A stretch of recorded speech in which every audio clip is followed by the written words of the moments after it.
আসসালামু আলাইকুম আরহামাতুল্লাহ। আজ আমরা জানব সুখের দিন দীর্ঘস্থায়ী রাখতে মুমিনের দোয়া। মানুষের জীবন আবর্তনশীল। জীবন কখনো খুশিতে উদ্বেলিত, আবার কখনো দুঃখের ভারে জর্জরিত। আবর্তনশীল জীবনে মুমিন সুদিনে প্রস্তুত হয় দুর্দিনের জন্য। সে আল্লাহর কৃতজ্ঞতা, সম্পদের নিয়ন্ত্রিত ব্যবহার ও সংযত জীবনযাপনের মাধ্যমে সুদিন ধরে রাখার চেষ্টা করে। সুদিন দীর্ঘস্থায়ী করতে ইসলামের নির্দেশনা নিম্নরূপ: ১. সুদিন আমার অর্জন নয়। মুমিন বান্দা সুদিনকে আল্লাহর অনুগ্রহ জ্ঞান করে, সুসময়কে নিজের উপার্জন মনে করে না। মহান আল্লাহ বলেন, আমি তাদের মধ্যে তাদের জীবিকা বন্টন করি পার্থিব জীবনে এবং একজনকে অপরের উপর মর্যাদায় উন্নত করি, যাতে একে অপরের দ্বারা কাজ করিয়ে নিতে পারে। সূরা যুখরুফ আয়াত নং ৩২। নম্বর ২.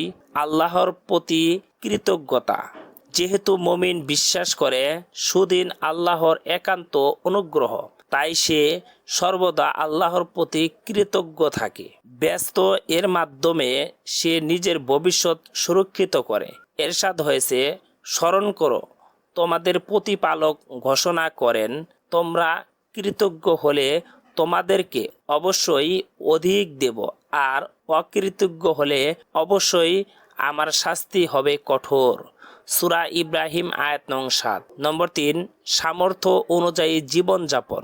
মুমিন সুদিনেও নিজের জীবনধারাকে সামর্থ্যের মধ্যে সীমাবদ্ধ রাখে। সামর্থ্যের বাইরে গিয়ে জীবনকে বোঝা করে তোলে না।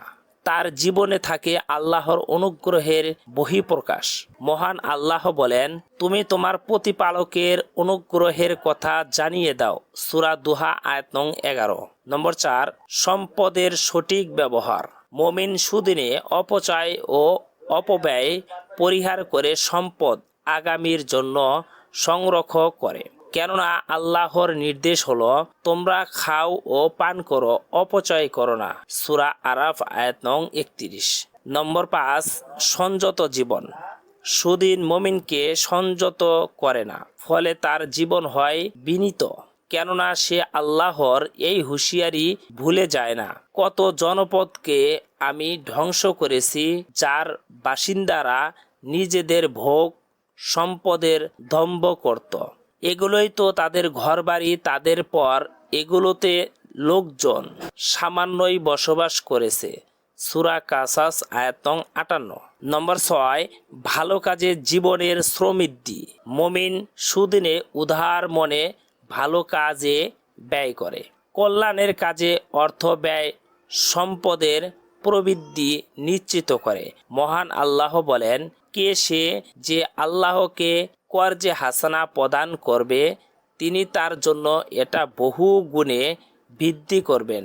সূরা বাকারা আয়াত নং ২৪৫। নম্বর ৭. অন্যের জীবন সুন্দর করা। মুমিন যখন সুদিন লাভ করে, তখন সে অন্যের জীবনও সুন্দর করার চিন্তা করে।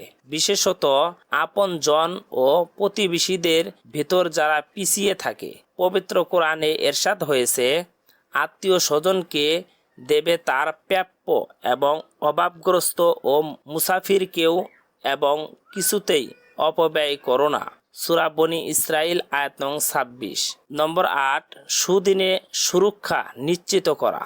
সুদিনে মুমিন এমন কাজ থেকে বিরত থাকবে যাতে সম্পদ নষ্ট হয় এবং যা মানুষের জীবনের দুশ্চিন্তার কারণ হয়। কেননা আল্লাহর নির্দেশ হলো, তোমাদের সম্পদ যা আল্লাহ তোমাদের জন্য উপজীবিকা করেছেন তা নির্বোধ মালিকদের হাতে অপূর্ণ করো না। সূরা নিসা আয়াত নং ৫।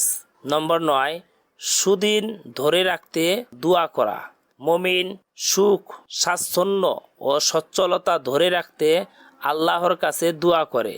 সে প্রার্থনা করে, রব্বানা আতিনা ফিদ দুনিয়া হাসানাতাও ওয়া ফিল আখিরাতি হাসানাতাও ওয়া কিনা আযাবান নার।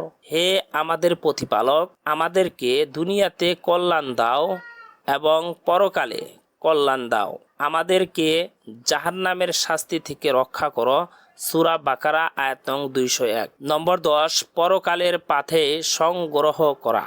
সুদিন ও সচ্ছলতার সময় পরকালের পাথায় সংগ্রহ করা যতটা সহজ, দুর্দিনে তা ততটা সহজ নয়। মহান আল্লাহ বলেন, তোমরা যা ভালোবাসো তা থেকে ব্যয় না করা পর্যন্ত তোমরা কখনো পূর্ণ লাভ করবে না। তোমরা যা কিছু ব্যয় করো আল্লাহ অবশ্যই সে সম্পর্কে সবিশেষ অবহিত। সূরা আল ইমরান আয়াত নং 92। আল্লাহ সবাইকে তার কৃতজ্ঞ বান্দা হওয়ার তৌফিক দিন, আমিন। প্রিয় সম্মানিত দর্শক, যারা আমাদের ভিডিওগুলো দেখেন, যদি ভালো লাগে অবশ্যই চ্যানেলটি সাবস্ক্রাইব করবেন। আসসালামু আলাইকুম ওয়া রাহমাতুল্লাহ।